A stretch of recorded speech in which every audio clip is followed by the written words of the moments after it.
திருச்சி மேற்கு தொகுதி 29வது வார்டு பகுதியில உங்களுடன் ஸ்டாலின் சொல்லிட்டு பட்டா வழங்குறதுக்கு ஒரு 128 பேர்த்துட்டு 6000 மக்கள் வசிக்கிறோம். அங்க 128 பேர்த்து மனு வாங்கினாங்க. அந்த 128 பேர்த்து மனுல கிட்டத்தட்ட பாத்தீங்கன்னா எல்லாமே குளறுபடி. ஒருத்தரோட பேரு மாதிரி இருக்கு, இடம் மாதிரி இருக்கு. அதான் 600 பேர் 1200 போட்டிருக்காங்க. 1200க்கு 600 போட்டிருக்காங்க. எல்லா பட்டாவுமே குளறுபடி. அதாவது மக்களோட வாழ்வாதார பிரச்சனை. கிட்டத்தட்ட ஒரு 45 வருஷத்துக்கு அப்புறம் 45 வருஷம் 50 வருஷத்துக்கு அப்புறம் பட்டா கொடுக்குறாங்க.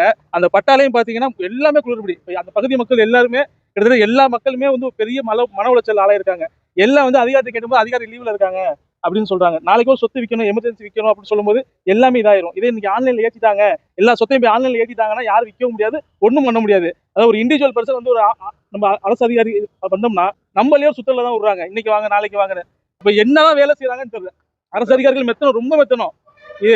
இன்னும் என்ன சொல்றாங்கன்னா, எல்லாத்துக்கும் போய் டைரக்டா ஃப்ரீயா கொடுத்துட்டாங்கன்னா அதிகாரிகள் சம்பாதிக்க முடியாது, எப்படி சம்பாதிக்கணும்னு சொல்லிட்டு அதனால சுத்தல் விட்டுருப்பாங்க.